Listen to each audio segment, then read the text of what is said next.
Hi everybody, Dan Illman here with the DRF Bets race of the day for Thursday, May the 24th. It's race number 8 at beautiful Belmont Park. Speaking of Belmont Park, there's a race coming up in a little less than 3 weeks. A lot of the world's eyes are going to be on justifying the Triple Crown, and the best way to bet the Belmont Stakes is with your new DRF Bets account. Join the Belmont Stakes action with free cash. Learn more at drf.com/bet. Let's take a look at the field for race number 8 at Belmont Park on Thursday. You can access free formulator past performances for this race on the Race of the Day event page at drf.com. Download them, handicap along with me. We'll take this field in post position order, and the number 1 in this allowance race is Jaunt, one of 2 in here trained by Shug McGahee. This horse made his most recent start off a slight layoff, and I thought ran okay, chasing a solid pace to finish 3rd. She's only 1 for 13 lifetime. We've talked about it many times on Races of the Days and stakes previews here on DRFTV. The McGahee trained horses usually get better with more distance and added maturity, but I'm starting to lose a little bit of patience with Jaunt. Again, 1 for 13, 3 seconds, 4 thirds. The win coming at Tampa Bay Downs in a very weak maiden special weight. I think Jaunt can work out a nice pace-tracking, ground-saving trip from the inside post under Jose Lezcano. I'm just not sure she's good enough to take home the top prize. The number 2 in here is Lady Joan, and Lady Joan is stretching out to an appropriate distance for her. I think she can get the mile in a 16th.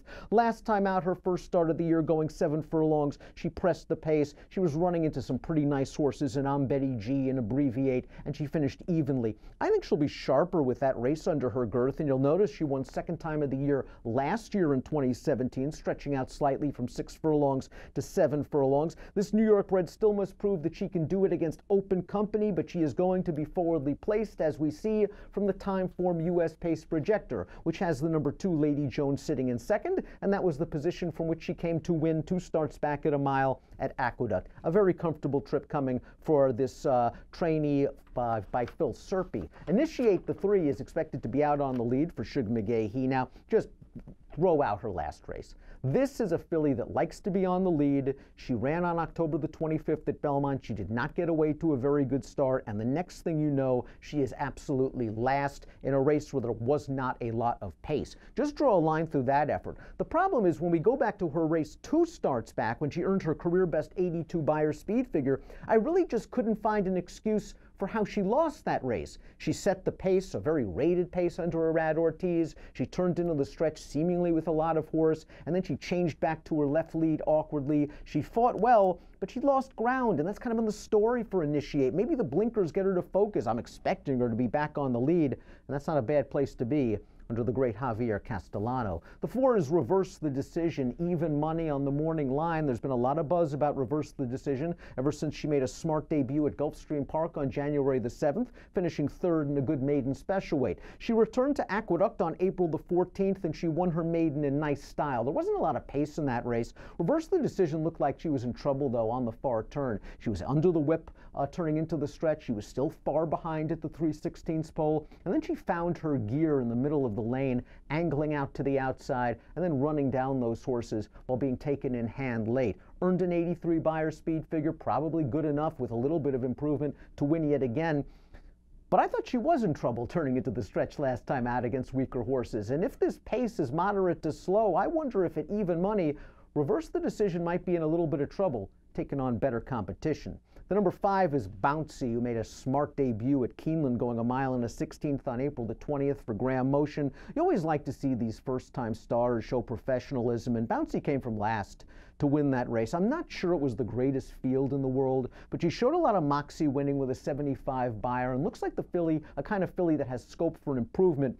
I'd like to see her get out of the gate a little bit better. She kind of got bounced around leaving the starting stalls, and I'd like to see if she can get a more forward position, because I don't think there's going to be a blazing pace up front, but when only her 2nd lifetime start, she's not a proven 1-run closer just yet. She still has the ability to show more tactical speed. Miss Munnings is the number 6. She won the slower division of maiden special weights on April the 14th. Reverse the Decision won the faster, but Miss Munnings might be figuring the game out. That was her first win after 9 starts, and her trainer John Kimmel knows where to place these kind of horses with his limited positive formulator fact. Over the past 2 years, with last out maiden winners on turf, Kimmel's won half of his 6 starts with a $5.90 ROI. Miss Munnings, I thought, got a perfect trip that day. There was not a lot of pace. she was able to save a lot of ground under Angel Arroyo, and she was only able to win by a nose. At least the third place finisher came back to finish second with a 79 Beyer speed figure. It's hard to see Miss Munnings, another horse with a lot of tries already under her girth, improving a lot in here, but the Kimmel formulator fact at a nice price is helpful. The number 7 is Double Cast, and Double Cast's last race is an absolute throwout. Double Cast is a horse that likes to race in mid-pack or farther behind, and last time out, her first race against winners, she just was in a duel on a fast pace in a race in which she was 34-1, and she predictably paid the price and was beaten 23 lengths. Her race before that was pretty good. That was against Maidens, where she took advantage of a fast pace up front and came rolling to win with a 75 Beyer speed figure. She is making her first start off the layoff, however. I wonder if she needs this race, and I do wonder if she wants more ground, and this race is a prep for something longer at 1.25 miles down the road. Let's take a look at my top selection for Thursday's DRF Bets race of the day. It's the number 8, Momentiento, and I liked this horse's win on November the 16th at Aqueduct. This was a horse that was coming off of an 11-month layoff. She was in and among horses on the far turn, behind a wall of horses in upper stretch. The hole opened up, and Momentiento fired for a really good trainer in Jimmy Toner. I liked that race so much that I picked her to win the Tropical Park Oaks on December the 30th. She went off as an 11-1 chance, and I just thought she was ridden too conservatively by Tyler Gaffalione. Basically last on the rail all the way throughout.